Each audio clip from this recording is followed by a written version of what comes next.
Hello everybody and welcome back to Explore Home Repeat. Today we're at Cotswold Wildlife Park and Gardens, set in the Oxfordshire countryside and home to everything from rhinos and giraffes to penguins and lemurs.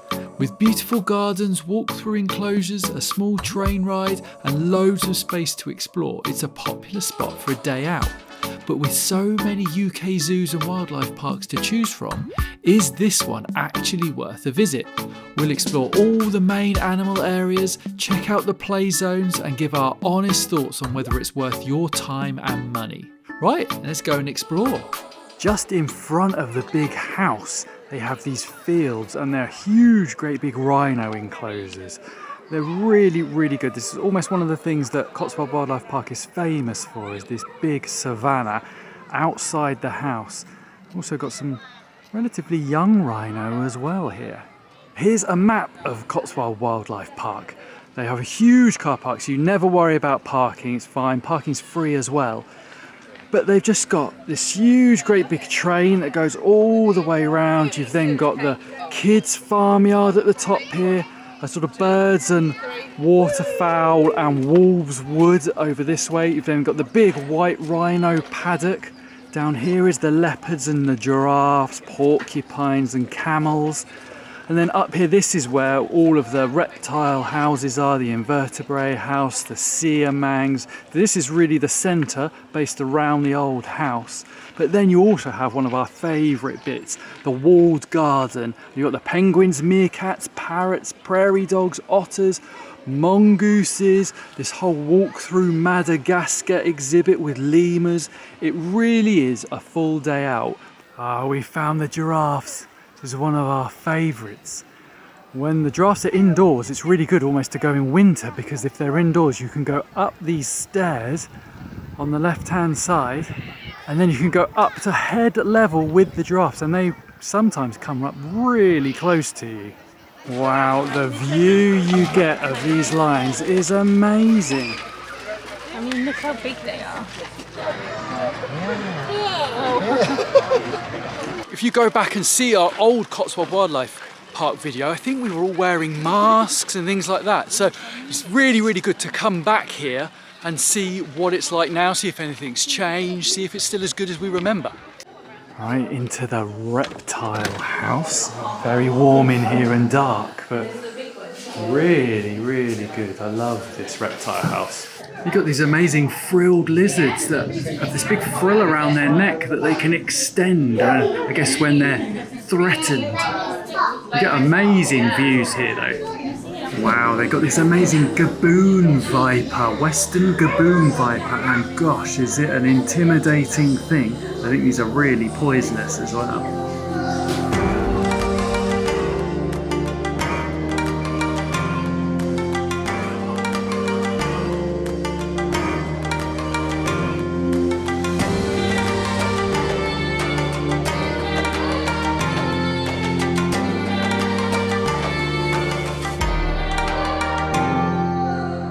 This chameleon, the colours of it are amazing. I love those eyes as well. Gosh, you do get some really, really good views here. Sienna's taking photos. Well done. Towards the end of this reptile house, they have a much bigger enclosure for some crocodile. They've got a swimming pool. There's one just down here. Coming straight from the reptile house, you then go straight into this one, which is the siamangs. We've got these little mouse lemur as well, and again they're really hard to see. They're in this red light. The camera picks them up better than your eyes do. Whoa. Oh my gosh, they have the biggest snakes you've ever seen in your life here. They are absolutely huge. They're almost completely underwater. There's two of them with just their noses sticking up out of the water so they can breathe.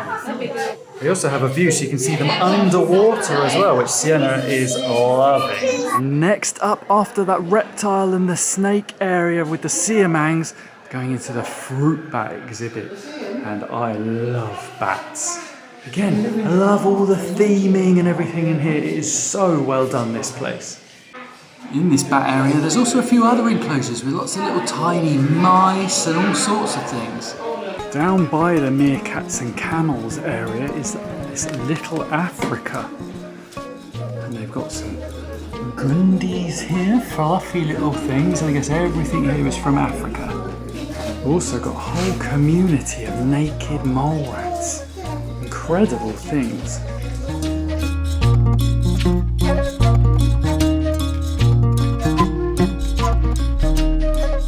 You then come out of the indoor bit into this enclosure with a load of birds. Directly as you come out of Little Africa, there's this big field just full of camels everywhere. There's so many.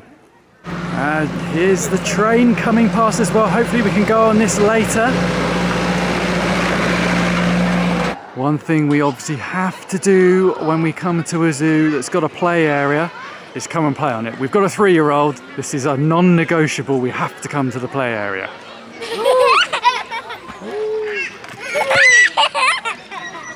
During the summer and school holidays, they also regularly have Cotswold Falconry out here to do displays. So they do them in front of the house, just to the side. Really good shows. We've seen them before. Cotswold Falconry always do great shows. Really informative, really fun, and a great selection of birds.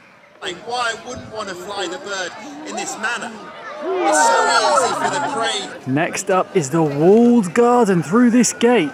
Just as you come into the walled garden, there is this amazing big penguin enclosure. It's always really popular. There's loads of penguins in there swimming around. It's really good.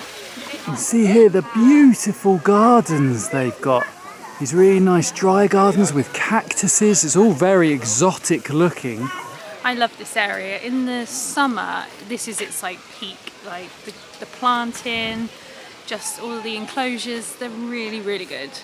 As well as being beautiful, this walled garden has got just an incredible selection of animals. There's aviaries, meerkats, prairie dogs, otters, laughing kookaburras. Over in the distance there's a hothouse with a sloth and free-flying birds and bats. There is just an absolutely incredible selection, but it's just all so beautifully laid out with this stunning gardens. It is just such a lovely place to wander around. This walled garden just keeps going and going. There's this whole section with tamarins and marmosets, loads of them. Oh, Sienna's just seen something. Sienna's got a punnet full of grapes, and this tamarin is very interested in these grapes. Sienna, cover them up. Don't let them have the grapes. Very concerned about this. Next up is the tropical house. We're going to go search for a sloth. Wow, look at this. It's like a jungle. There are so many little birds and things just flying around right past your head. A couple of times I felt the wind as they go past, but it's really hot in here, but it is really cool. There is so much. You can see it behind me. Just so much kind of jungly plants. They've got a Madagascar walk-through area, so we can't take the pram in there, but we're going to have a look to see what there is. We've just walked into this walk-through lemur exhibit. We're looking for them. You never know what you're going to see. Oh, Izzy spotted something. Oh, we got some ring-tailed lemurs over in the distance. We'll see if we can get a bit closer. At least they are moving about and jumping around. It is really cool to be able to just get that little bit closer, not have a cage or glass between you or the animals. So it's well worth going in here, not necessarily know what you're going to see.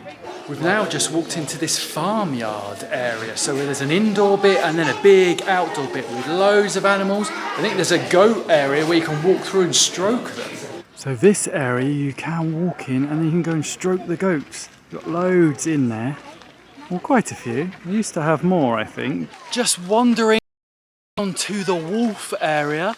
We got to see that anteater, which I love. Yeah, you love anteaters. Did we see a tapir as well? Yeah, quick little tapir. Couldn't get it on video. Also some capybara. And there's lots of guinea fowl and things just wandering around. But it's really worth having this little nice walk in the shade on a hot day down towards the Wolf Wood.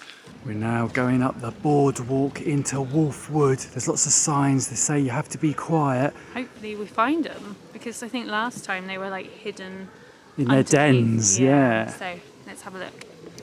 Oh, we found the wolves, 2 of them, tucked down in the undergrowth underneath these trees, fast asleep. You come out of Wolfwood into this pond area with loads of wildfowl and ducks and these absolutely gigantic pelicans. So that's our day over at Cotswold Wildlife Park. We're back home now. What did you think this time round? It's amazing. It's always such a great place to go. I can't really ever fault it. The gardens are stunning. You get to see a wide range of animals. It's definitely one of my favourites. Yeah, I think it's absolutely brilliant. For that sort of medium-sized zoo, so it's not the scale of Chester or Longleat, but it is just so jam-packed with so many animals. It is, I think, the most beautiful zoo in the country, certainly that we've been to. And there is just such, like you said, such a great range of animals. There is so much to see. And for £16-17 for an adult, it is an absolute bargain. There is so much to do, so much to keep you entertained. It is absolutely brilliant. I guess the only downside is probably the cafe, like quite a lot of zoo places. It's not the best. The pizzas looked really good. I have to say the pizzas look really good. So I think it has improved since last time we went and we filmed it. It definitely is better. Well, with that being said, we're off home. Don't forget to like and subscribe, and we'll see you next time. Bye!